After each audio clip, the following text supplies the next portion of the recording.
Hello guys, welcome back to my YouTube channel. My name is Joshua Katui and I'm going to be talking about personal finance habits and lessons that I picked up, and I'm going to be sharing them with you guys. Let us get on to the very first thing that I have lined up for you. The very first thing that I'm going to be telling you guys is a quote by Charles Ejaf that says, "It's not your salary that makes you rich, it's your spending habits." A budget makes sure that what you have decided to spend on stays fixed and you don't overspend or you end up going over your budget, so you'll have more to save and more to pay your loans and debts. That's the very first thing that I'm going to be telling you guys. Make sure you budget, and if you want to know how to budget using a spreadsheet or whichever way that you would love to use to budget, there's a video that I've prepared for you guys. I'll leave the link in the description box down below. The next thing that I'm going to be telling you guys is diversify your income. Having one fixed income all your life is it's quite monotonous. Diversify your income. Having many sources of income is a security that is good enough to cater for your emergencies and also to cater for the needs that you have. Let's say that you have one source of income, and this source of income suddenly or all of a sudden has some issues. Then you're able to source in the other sources so that you can cater for your needs and don't end up taking loans, getting into debts and having to pay debts, which will bring you a lot of which will become overwhelming. So ensure that you have many sources of income so that you're safe. It's enough security. The other thing I'm going to be telling you guys, invest in yourself. It's okay to invest in other businesses for other people, but also ensure that you have invested in yourself enough so that at the end of the day, you are able to look at yourself and say that yes, I have this certain income and this is going to be my security. Let's say you buy a piece of land and you start farming that piece of land. You are able to sell the vegetables that you earn from there, the milk that you get from your cows, the meat from your bulls. You're able to have security since you have invested in yourself. That's a business that is solely yours. The other thing I'm going to tell you guys is stop buying things that you don't necessarily need.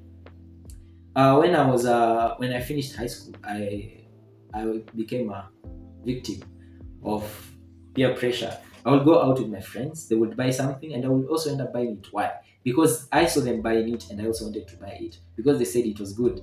But it's not something that I would use. I would go back to my place and just put it there. I wouldn't use it, even if it was something to eat. But because of peer pressure, I ended up buying it.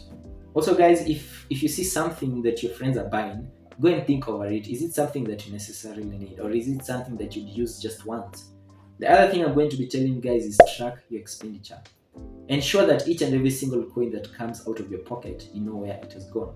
At the end of the day, sit down and calculate where the extra coins that you have spent over that you have overspent outside your budget, where it has gone. This will help you tomorrow. If you go to the same place tomorrow and you see something good that you like, you'll be like, oh, yesterday I spent something I spent on something that I did not necessarily have to spend on. So you won't buy it. So you'll end up saving more and you'll end up sticking to your budget. And at the end of the month or at the end of your financial paycheck period, you'll have enough funds to save and also to pay back your loans. The other thing I'm going to tell you guys is the rich are frugal. If you observe the millionaires or even the rich, basically even in your area, you realize that these people live lives that are, well, I'd say funny to some extent and simple to some extent as well. Because these guys would put on clothes that are not necessarily designer. They spend money that's below what they earn. They wouldn't spend money that is above what they earn.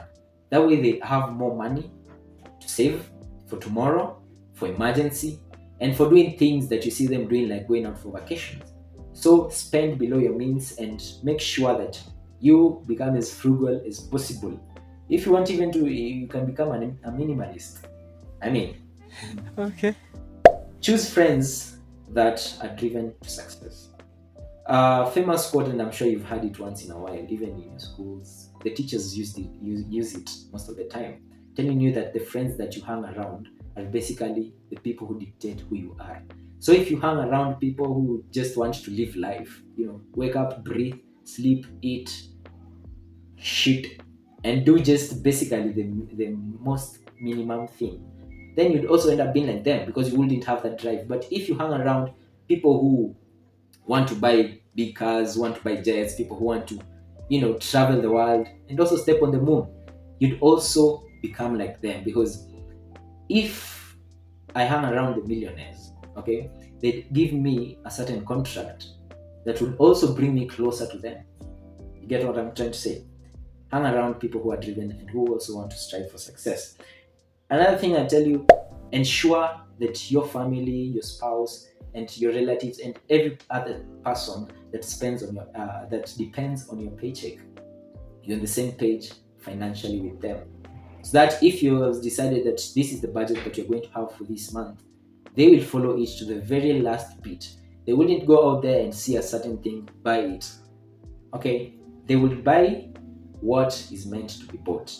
That way you'll have more to spend in the next month.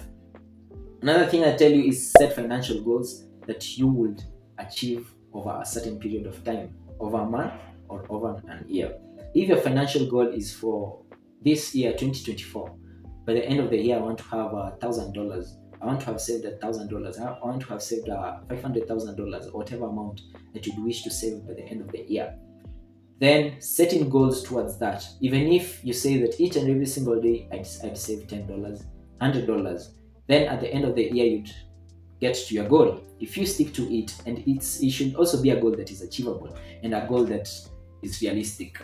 Another thing I'm going to tell you guys is have an emergency fund set aside.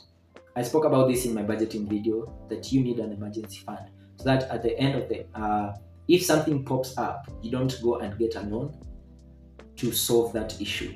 You just go to your emergency fund, you take that the amount that you have,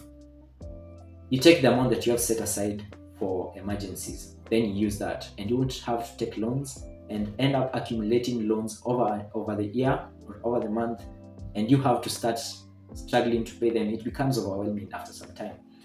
And also another thing I tell you, read personal finance books. They are good books. I know. Okay, personally, even in high school and even when I started university, I wasn't a fan of reading books. As long as a book does not have images or pictures depicting what it's saying, then I wouldn't read it. Good books like Rich Dad, Poor Dad, common books. Read them even if it's across a whole year. Make sure that you have read one book. Another thing I tell you is celebrate your progress. All right, you don't have to be serious about life. I mean, celebrate your progress once in a while.